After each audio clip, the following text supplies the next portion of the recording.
Sweet, we are live. Hey everybody, it's the Android Headline Show. Today is Thursday, May 7th, and tonight's going to be episode 107. It's a little bit past Cinco de Mayo, so happy belated. I hope you all had fun and maybe watch the Mayweather fight and all that. But anyway, tonight I'm going to be joined by Alex and a very special guest. Our guest's name is going to be Shaun Murphy. Shaun is a security expert and the CEO of a company called Private Giant. Tonight he's basically going to be talking to us all about mobile and online security. Afterwards, we're going to be discussing a little bit about Qualcomm, how they've been handling the Snapdragon 810 stuff, and of course the published Google I/O schedules, which are pretty darn exciting. So we'll go ahead and get right into it. Shaun, how's it going? It's going well. How are you guys? Very good. It's great to have you on tonight. So one of the reasons we wanted to have you on is because online security really has become more important than ever. We're constantly hearing about breaches, all kinds of things like that. There's been things like Twitch. I think has been 100 million users had their account information leaked. You always hear about banks and financial institutions, all kinds of stuff. The list seems to just go on and on.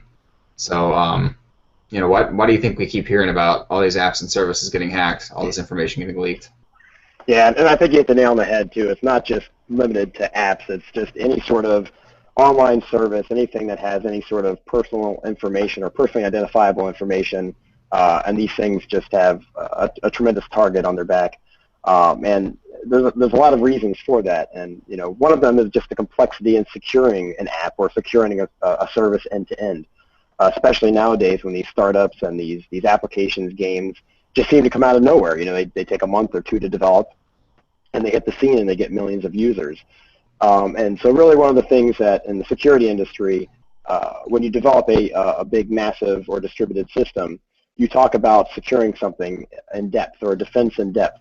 And that really means securing every step of the way from the user interface all the way to the very lowest level of the file system on the server that you're storing something.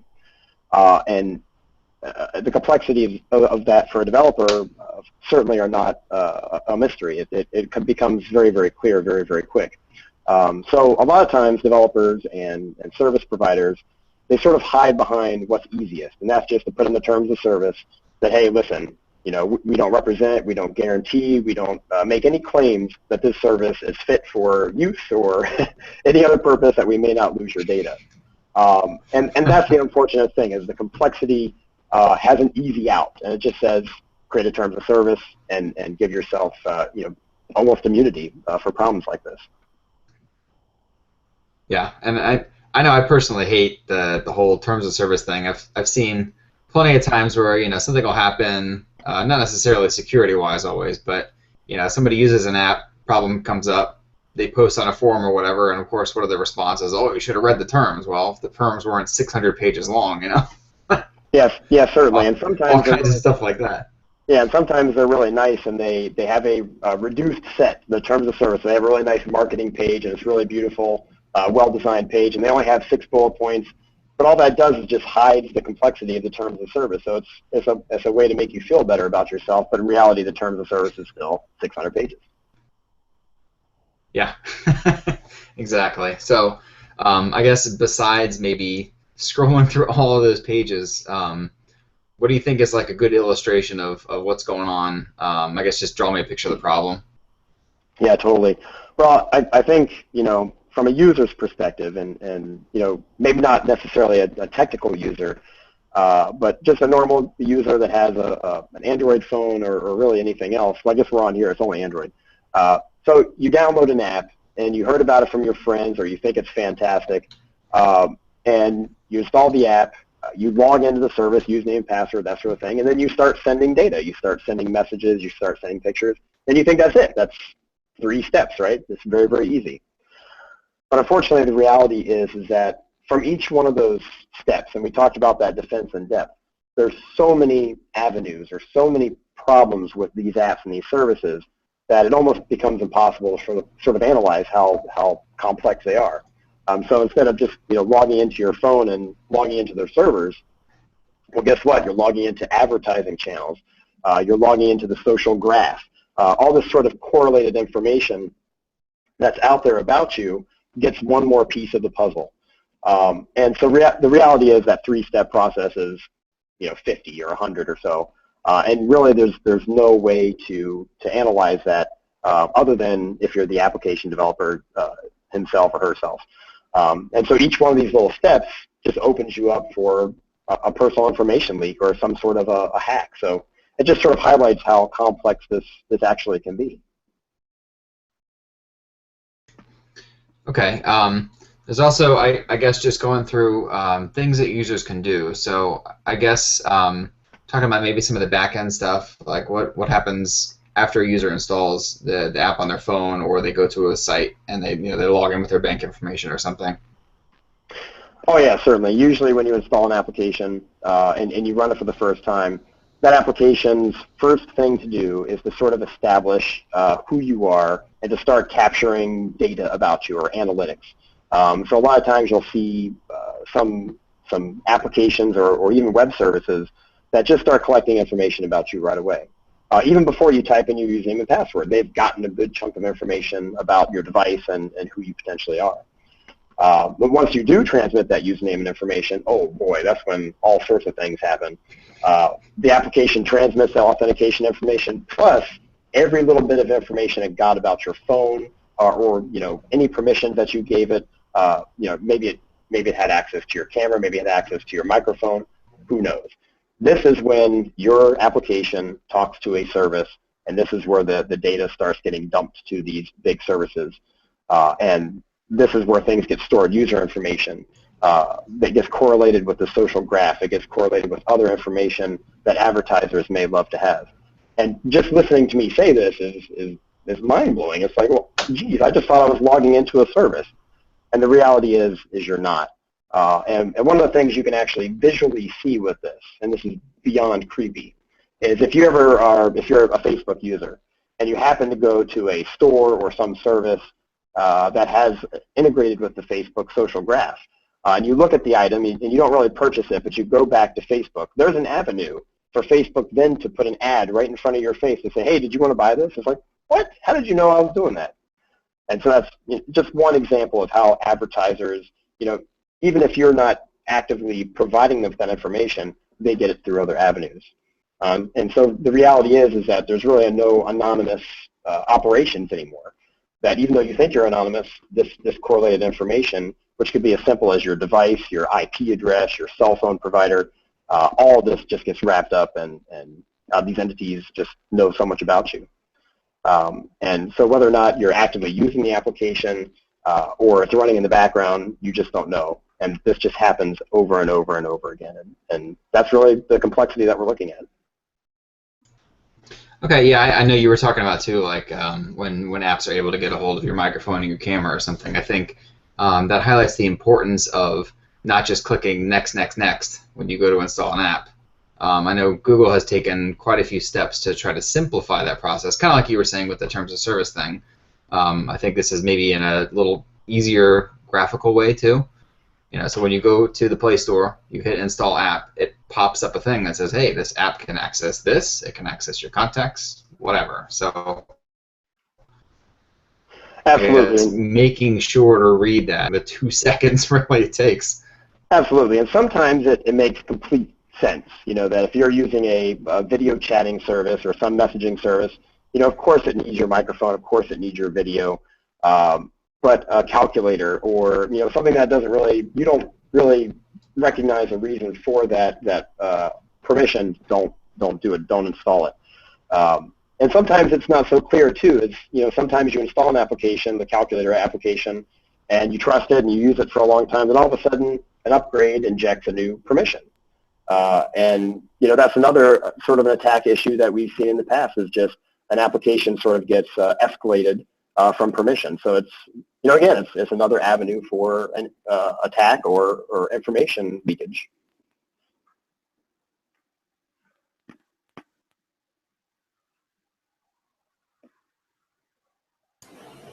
Looks like Nick got kicked off. Yeah. I don't have any other questions, so. Well, you sent them over to me beforehand, so I could probably, kind of field a little of those. I think, just sort of logically, you present a problem like this, or in any sort of business or any sort of conversation about this, is that I see a problem. Well, what can I do to protect myself? We talked a little bit about reading the terms of service, which nobody's going to do. No matter how much we can do, to try to inform people, is that they're just not going to read the terms of service. But in essence, that's the only solution to the problem. But you can skim it. And by skimming it, I mean just kind of look through for some red flags. And the current red flags that I've seen is, data retention. How long do they keep your data for? What happens if I'm on Facebook, for example, and I delete something? I accidentally put something in and I delete it. Take a look in their terms of service for a section for data retention, and that spells out exactly what they're going to do with your data. They don't immediately delete it. There's technology reasons for that, but there's also other reasons for that as well. I won't get into that. So take a look at those things. These are the red flags that you can look at. Also, what third-party access do they give you? Siri is a good example of this. Siri, if you're a voice researcher or voice pattern recognition sort of research shop, you can get access to people's audio recordings. They keep these for a very, very long time. They sell these things. As a researcher, you get access to that. And so that's one of the things you can kind of take a look at, is what third parties can do with your data. And, you just don't have any sort of relationship with this third party, and they're just giving the data away. So that's a huge, huge red flag. So I think that's a good way to protect yourself. Yeah, and I know with the third-party thing, sometimes you'll see a checkbox on there that says, hey, are we allowed to share this with third parties or not? Yeah. So I think also taking that kind of measure to protect yourself is probably good as well. Because you're right, you never know what they're going to do with it. Absolutely, absolutely. So I'm sorry, I had a bit of a connection issue there.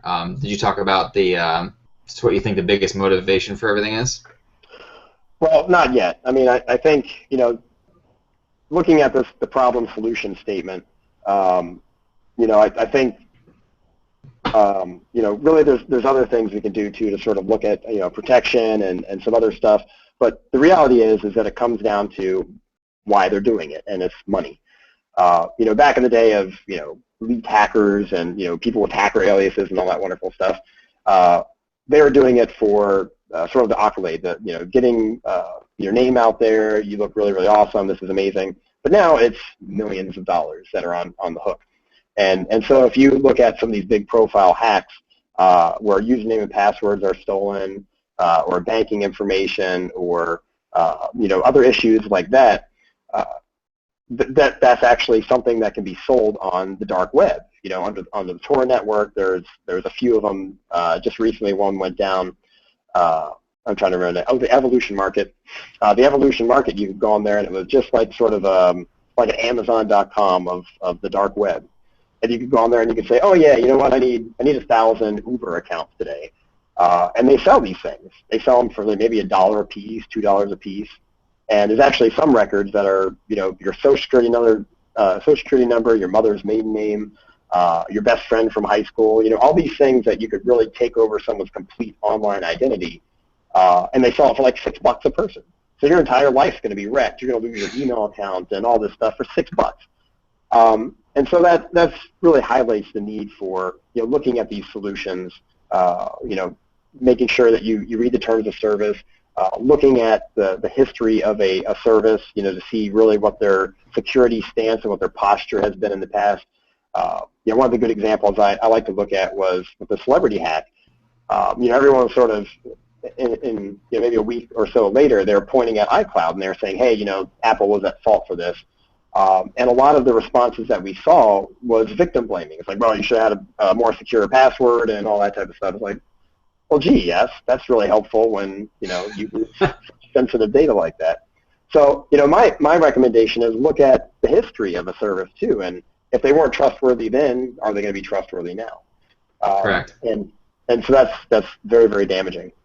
And so really, I think in summary, when you take a look at these things, you can't really rely on the app developer or the service developer to tell you that, yes, I'm secure. Yes, I use encryption. Well, encryption's one half of the equation. You know, a lot of times encryption is just sort of thrown out there to say, yes, we solved it. You know, Edward Snowden said we should use encryption, so we do. The problem with that is there's another piece to that, is the decryption side, and who has the ability to decrypt your data. Well, guaranteed, most of the time that service provider can decrypt the data and read all your stuff, so what's the use of it? And so some other things, too, that we look at, application developers say, well, I'm open source. Take a look at my source code. You can make sure that I'm safe.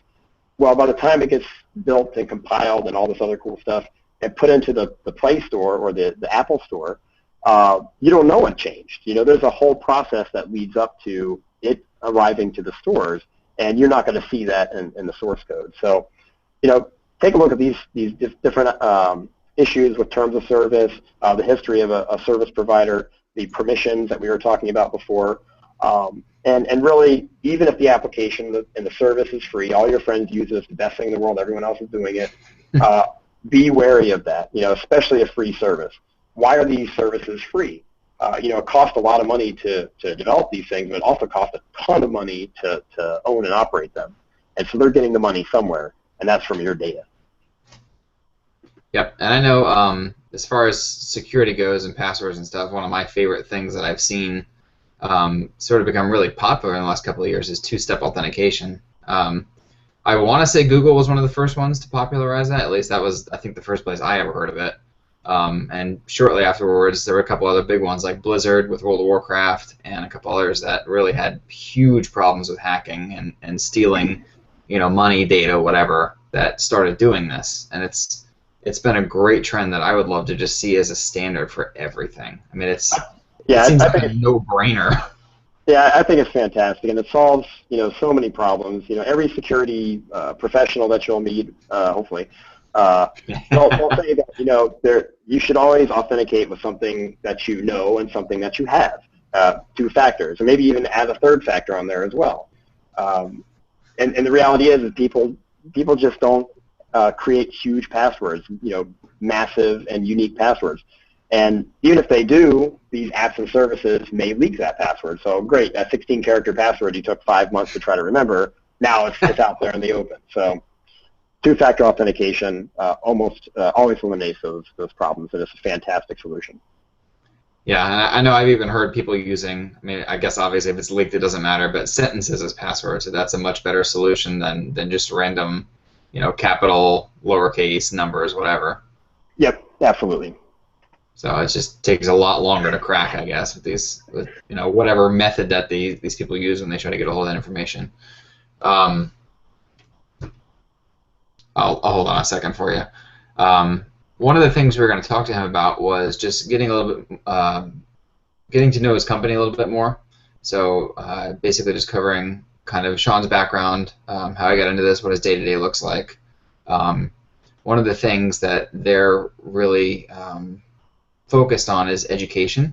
So I talked to him a little bit about this, and they just wanted to try to educate people, try to make sure that people are using better passwords, because really this stuff affects all of us. If your information gets leaked out there, yeah, it definitely affects you for sure. But when this stuff is easy to get a hold of, sometimes getting into a system leads them to other people and that sort of thing. So really just being able to cover all your bases helps everyone else cover theirs as well. Doing all right there? Yeah, sorry about that. I'm recovering from a nasty cold, and every once in a while I have a big coughing fit. So that's all right. No problem. So I was just going over a little bit about how you and your company are kind of focused on education and trying to get everybody on the same page, I guess, with this kind of stuff. Yeah, absolutely. And you know, it's not just enough to highlight the problem. It's also very important that we as a community demand solutions that do take our privacy and security seriously. And that's what we're actively working on with Private Giant, is to develop those technologies that do bring the privacy and security, but also the convenience that people know and love and currently use. Cool. Did you have anything you wanted to share about how you got into this business? Yeah, absolutely. You know, I think it started about 20 years ago when I worked on a different type of mobile phone called a payphone. and back then in the 80s, payphones were sort of, these weird things that you would buy from the big bell, and you had to buy a special phone line called the coin line. Well, when I got involved in it in the 90s, excuse me, the whole market sort of was deregulated. So you could buy a payphone that actually had a microprocessor in it. It could hook up to a normal phone line, and you could own that payphone. You could charge whatever you wanted for a phone call. You could hang it in your business. You could operate it versus, the way the big guys wanted you to operate it. So it was very, very cool. But that opened up a lot of problems with phreaking, so-called phone hacking, where, people are trying to get free phone calls, free, coins, and all that type of stuff. And that really, that drove my love and interest for communication and security.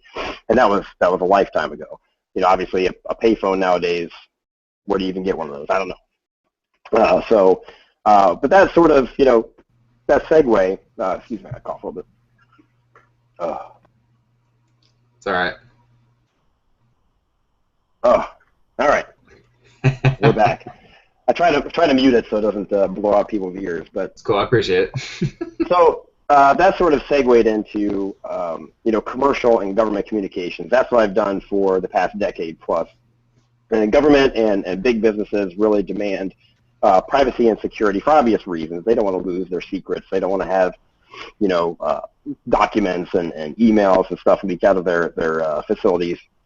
But the rest of us are really hung out to dry.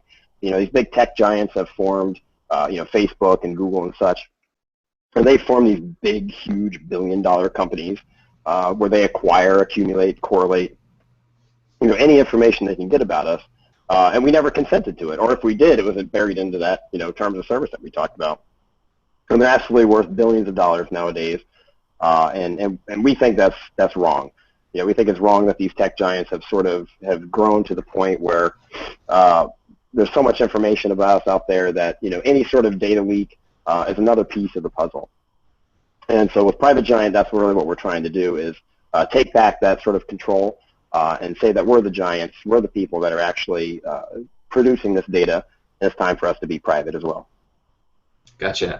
Is there anything in particular that you wanted to share for our listeners and our readers to get more information and anything else that they can get from you all?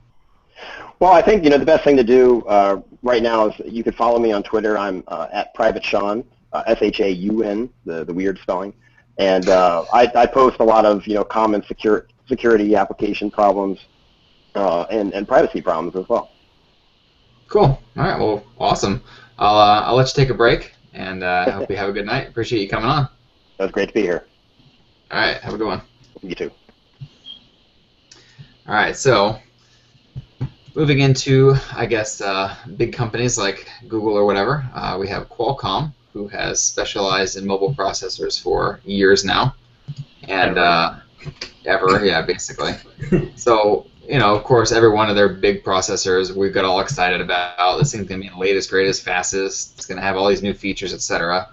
Snapdragon 810, which was this year's, I guess the first half of this year's big thing, seems to be turning into a bit of a dud. Number of reasons, basically, is that it overheats a lot, and because it overheats, it has to slow down considerably. We've seen this in the G Flex 2, the HTC One M9. Those are the two phones right now that have it. So there's been some people like Xiaomi on the Mi Note Pro. I'm losing track of names here. Said that they have basically re-engineered the thermal dissipation and that they've eliminated the problems. Now we have some Qualcomm executives and spokespeople going out and saying that these rumors of it overheating are bogus, it's not happening, etc. We know otherwise from tests that that's not the case. So it's an interesting way to spin this. Instead of trying to spin it, hey, we've got all these great features, they're just saying, everybody's flat out lying, our product's great. So. What's interesting though is I was talking with a few other people this week is with the reference device with Snapdragon 810 and the one Qualcomm built. They've done the same thing with some of their other high-end processors. That one doesn't overheat at all. It has no issues. So from what I've heard from other people is it looks like it might be the way that these OEMs are integrating it. Because the G Flip 2 doesn't overheat, it just throttles a lot and quickly. So it's really slow. The M9 doesn't throttle a lot, but it gets really warm. For instance, I was using it earlier, connected to Android Auto, and man, that thing got so hot. I mean, it's charging, it's using Maps, it's using Spotify all at the same time on LTE, so I think any phone would get hot, and actually the G4 and the Nexus 6 do get hot doing that. Yep. But I know. I have a friend that just got an M9, and I was talking to him yesterday, and he said he pretty much loves everything about it. He's not real crazy about the camera, but his biggest complaint is that it gets hot. And I think, you know, another thing that Qualcomm could probably do better in this scenario is maybe working with these OEMs more and saying, hey, you know, let's acknowledge that this needs to be designed in a specific way. So here's some good ways to do this. I don't know. Like, it seems like this is just being handled all wrong. Yeah. So, I don't know. I mean, next week I'm sure we'll have something new to talk about it as well. It seems like every week is some new set of drama around this whole thing. But the A10 has been one heck of a roller coaster. Qualcomm's basically saying that the bad press got started by Samsung. Yeah, Samsung trying to put them in a business or whatever. They did actually say that. Yeah. I don't know if it's true or not. I mean, there has been some weird stuff going on with Samsung, like them paying people to write bad reviews of their competitors' phones. So it could be possible. Don't know for sure. But yeah. Well, regardless, we've seen real-world issues with this thing, and not a lot of real-world solutions from Qualcomm. So get on the ball, guys. The solution is the 820. 820. Wait 6 months. We'll have a better product for you. That's fine. Whatever. I hope they knock it out of the park with that. That's how it is for them, anyways. You know, every 6 months there's a new 800 processor. So. And yeah, I mean, sometimes everybody stumbles. Yeah. Yeah, everybody stumbles. Every now and then you're going to have a crappy product. I mean, look at musicians. Sometimes you have an awesome album, the next album sucks. It's just the way it is. I mean, look at Samsung with the S5 to the S6. Exactly. Perfect. I would say look at Motorola, but that's not really fair because the Motorola before the first Moto X was the same Motorola. Yeah. So, and since then, they've been knocking everything out the park. Yeah, there's definitely plenty of good stuff out there. So the other thing we wanted to cover tonight was Google I/O. That schedule got published, I believe it was yesterday or was it the day before? Yesterday. Okay. So Google I/O is on the 28th this year. It's a 2-day event. On the 28th, which is the first day, at 9:30 a.m., I'm sure it's going to be Pacific. Yep, it's Pacific. We're going to have a 2.5-hour keynote. So expect, I'm sure, 30 minutes of product announcements and 2 hours of on-stage coding, right? I don't know. I don't think it's going to be 2.5 hours. I think it's going to be closer to 4 because they never end on time. Yeah. Well, we'll see. I hope they keep the coding to a minimum, personally. The interesting is they're starting earlier this year. Usually they start at 10 Pacific, so that's 1 Eastern. This year it's even earlier, so maybe they've planned for going over, but usually it's a 3-hour keynote too. So it's interesting. Well, at the very least, I guess it's not the 10-hour one that Microsoft had the other day, right? Well, at least we didn't have to pay attention to that, really. This is the true. Google one we gotta kind of pay attention to. Yeah, just a little bit, you know. Yeah. So especially when it comes to Android M. Yes, I was gonna say there's gonna be some pretty interesting stuff. ATAP is gonna have wearables. ATAP's the same division of Google that's behind Project Ara. I found it interesting that they're doing a bunch of other stuff, considering their deadline on Project Ara. I don't know if it's up yet, but it's close. They do Project Tango as well. Yeah. So they've been working on a lot of stuff at once. On the schedule, it says that they have wearables that will knock your socks off. So, well, considering how amazing Aura is, I'm not sure if it's that crazy. Smartwatches or something else. Because on Motorola said they were going to have 2 wearables by the end of last year. I didn't even think about this a couple months ago that the Moto Hint is also a wearable. In some weird way. I mean, wearables or whatever. It's literally anything you can wear on your body. Yeah. So it could also be the new version of Google Glass, but I don't know if that's really ATAP's thing or not. I mean, that kind of started before ATAP was there. Yeah. Yeah, so we'll see. But I expect some interesting stuff there. Of course, like you said, the big news was Android M. So which they later took off the schedule. hopefully it's not Android Melancholy.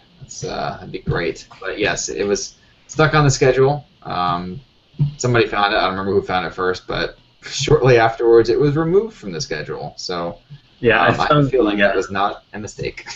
I found the what's new in Android. Whatchamacallit, the session. That's what it's called. I added that to my schedule, actually. That was the one thing I added. But yeah, that was like right after the keynote. I think it's like at 1 Eastern, the keynote's over at 12 or something like that. Yeah.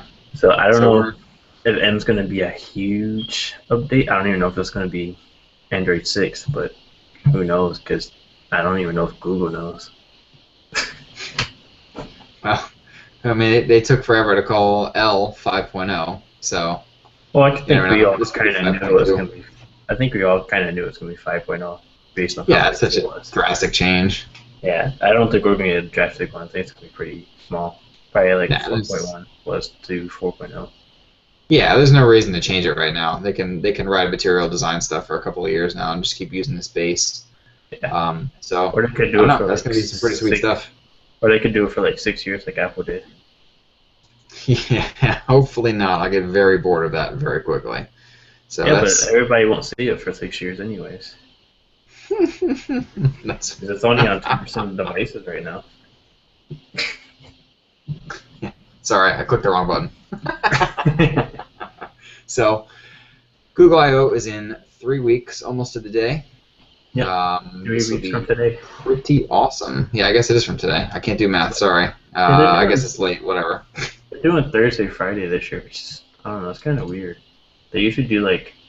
Well, actually, they did Wednesday, Thursday. But when it was 3 days, it was Wednesday, Thursday, Friday. Yeah, it's a good way to end the week. I think they have the shortest developer conference out of the big three. I don't know how long Build is, but I know WWDC is 4 days.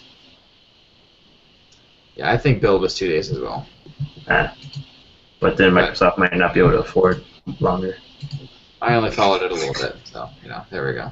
I only followed it as long as the news was coming in. Yeah, exactly. That's all I know about it. But yeah, there's a lot coming at I/O. Probably more Chrome stuff, especially with Sundar Pichai being in charge of everything. And he's basically the MC again this year, judging by the schedule. So we'll probably see more Chromebooks. I think there's a rumor that there's supposed to be some coming out soon. I think. I don't remember exactly. What else? Price. I don't know if we'll see Project R because they have their own dev conference for that. We might see it.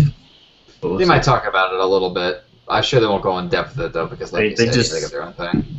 They have so much. Well, Chrome has their own dev conference too. There's one in the spring and one in the fall. So everything but Android has their own dev conference basically. I guess this is going to turn into the Android one. Yeah, basically. So do you want to go over the top 10 Android Wear apps, or do you want to just take it for a minute? Yeah, we've got the top 10 Android Wear apps and faces are up for this month for May, which Tom put that together, so you can check that out on the site. We also have the Samsung Galaxy S6 Edge giveaway that's ending, I think, on the 11th, some few more days. That's with Opera, so make sure you check that out. Pretty easy to enter, Galaxy S6 Edge. Who doesn't want one of those? It's actually for the Platinum Gold one. not the $8,000 Platinum Gold one, but No. It's still pretty darn nice. So definitely go ahead and enter that. It's nicer than the Xperia Z4. Yeah, there you go. That's it. Which I have here, but I call it the Z3. Yeah, Z3 plus or minus. Yeah. But I think that's about it. Yeah, I guess wraps it up. So I hope everybody out there enjoyed the show. I know we enjoyed having Shaun on. So as always, you can check us out on Instagram and Twitter as Android Headline without the S. And of course, Google+, Facebook, and even Pinterest as, I guess, just regular Android Headlines. So thanks for being on. Have a good night. See you back next week.